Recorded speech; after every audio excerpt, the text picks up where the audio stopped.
하나님 말씀은 시편 33편 12절입니다. 시작. 여호와로 자기 하나님을 삼은 나라 곧 하나님의 기업으로 빼심받은 백성은 복이 있도다. 한 번만 더 읽어볼까요? 여호와로 자기 하나님을 삼은 나라 곧 하나님의 기업으로 빼심받은 백성은 복이 있도다. 오늘은 요한복음이나 특별한 말씀을 전하는 게 아니라 추수감사절의 배경과 그리고 이어지는 내용에 대해서 잠깐 말씀을 드리도록 하겠어요. 아주 간단하게 전하겠습니다. 이 추수감사절은 성경에 나오는 내용이 아닙니다. 또 대한민국의 역사 가운데서 어떤 특별한 계기를 인해서 만들어진 추수감사절도 아닙니다. 이 11월 셋째 주라고 하는 이 추수감사절은 전 세계의 기독교 교회가 바로 오늘 다 같이 추수감사절로 섬기고 있습니다. 성경에 나오는 유대인의 절기가 다 지금 기독교의 절기가 되진 않아요. 우리 지난번 요한복음 공부할 때 유대인의 명절에 라고 하면서 지나가는 것을 예수께서 예루살렘으로 올라가셨다 그랬습니다. 그건 불임절이라고 그래서 메데페사라는 나라로부터 유대 민족이 구원받은 나라예요. 그게 우리하고 상관없겠으니까 우리는 신약 성경에선 바로 이 불임절이라는 것을 교회 명절로 지키지 않는다 이 말입니다. 이와 마찬가지로 이 특별히 전 세계가 추수감사절로 지키는 이날은 도대체 무슨 것을 근거로 했을까? 이건 미국이라는 나라가 근거가 되는 것입니다. 먼저 미국의 역사가 나오는데 1번 미국의 역사 신앙의 자유를 위하여 영국으로부터 신대륙 이주.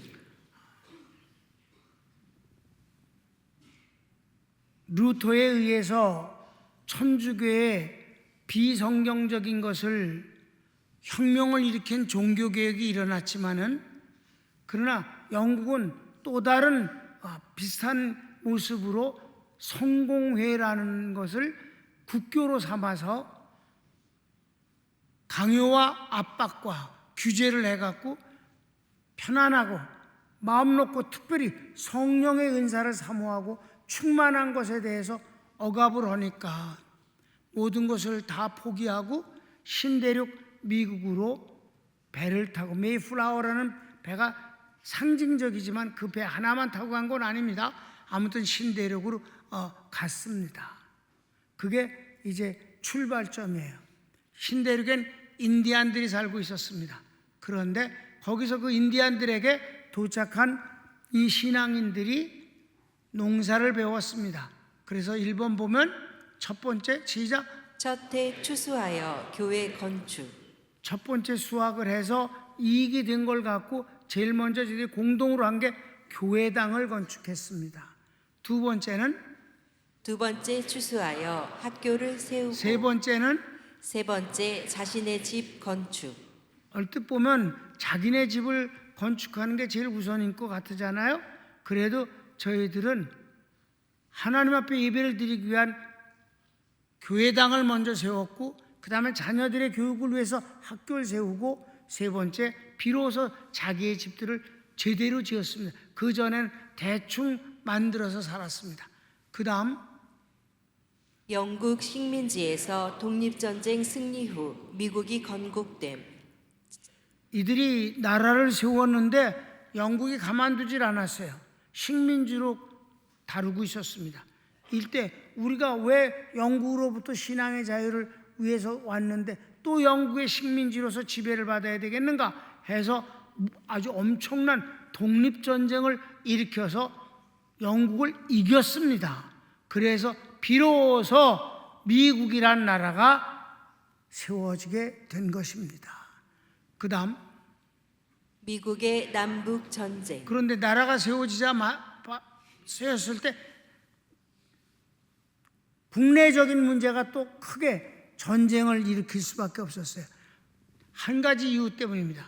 흑인 노예를 합법화하는 건가? 노예제도를 합법화해야 되는가? 아니다. 노예제도 따위를 우리가 만서 이 땅에서 잘 먹고 잘 살라고 하고 같은 사람을 그렇게 사람 취급을 하는 거 팔고 사는 일은 있을 수 없는 일이다.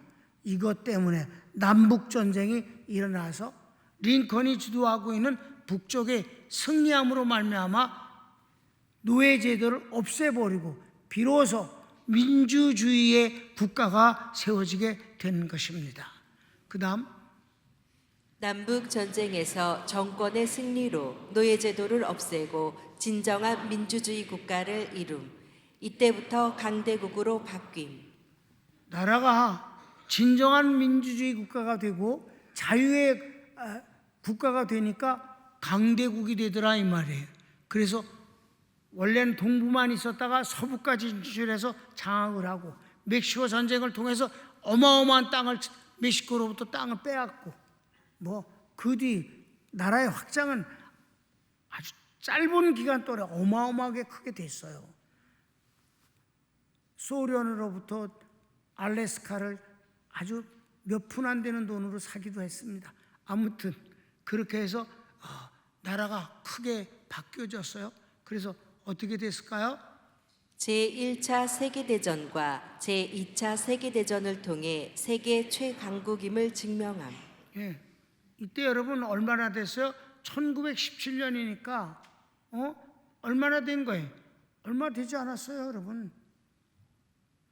나라가 세워진 데가 언제지? 내가 메모한 걸 안 갖고 왔다. 자, 1783년에 나라가 시작됐는데 그럼 1차 세계대전 때는 얼마나 된 거예요? 1917년이니까 정말 얼마 안 됐잖아요. 이때 이미 세계 최강대국이 됐다 이 말이에요.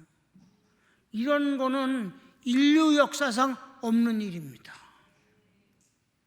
미국 외에는 이런 최강국가가 그 짧은 기간 동안에 100년 만에 이런 나라가 된다는 건 있을 수 없는 일입니다. 그래서요, 미국은 가면은 역사박물관이 없어요. 내가 어느 나라든지 가면 제일 먼저 그 나라 역사박물관을 찾아가서 그걸 보면 수천 년 된 역사들을 이제 훑어볼 수가 있잖아요. 미국은 아예 없어. 역사가 있어야 말이지. 자연박물관뿐이 없었는데 그 자연박물관은 전부 공룡 뼈만 나열해놨어. 어마어마하게 큰 뼈들만. 볼 게 없어요, 하나도. 여러분 지금 이내 얼마가 되는 줄 아세요? 250년이 안 됐습니다. 지금 미국 역사가 올해 2025년까지 그렇게 짧은 역사가 근데 이미 미국은 벌써 150년 동안을 세계 최강 국가로 존재하고 있는 것이다. 그게 어떻게 그렇게 될 수 있었던가?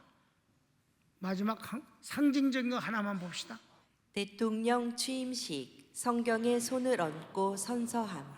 대통령이 이제 국민이 뽑았을 때 그가 자기가 이 대통령직을 충실히 정직하게 최선을 다해서 수행함으로 국민과 국가에게 이익을 남기겠습니다라는 선서를 할 때 반드시 성경에 손을 얹고 하는 것이옵시다. 오늘 여러분이 본문을 본 시편 33편 12절은 바로 저 구절은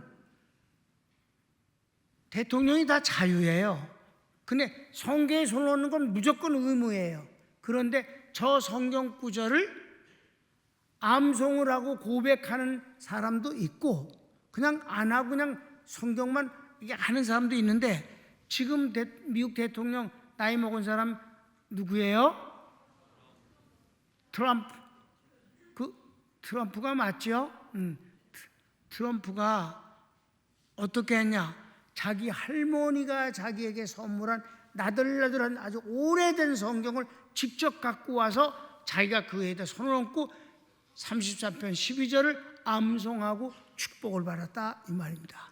선서하고 목사님으로부터 축복을 받았어요. 바로 이게 저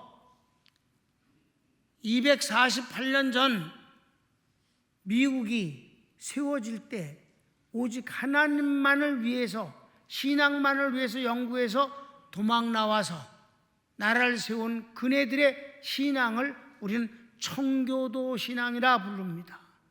그 청교도 신앙이 미국을, 역사를, 모든 것을 끌고 가는 힘임을 알 수가 있는 것입니다. 그래서 처음에 1년 동안 농사를 지어서 얼마 안 되는 이익을 가지고 교회당을 세웠다는 그거를 기념하기 위하여 추수감사절을 11월 셋째 주로 정해서 온 세계 교회들이 지키고 있는 것입니다. 여기까지. 여러분, 이렇게 하나님을 오직 하나님 제일 우선 중심주의로 섬기는 민족은 망하지 않습니다. 하나님을 반대한 민족은 언제나 역사 가운데서 부끄러움과 파멸을 당하는 것이고, 하나님을 경외하는 사람들은 개인이나 사회나 가정이나 국가가 하나님의 축복을 받는 건 당연한 일이옵시다. 손을 모읍시다.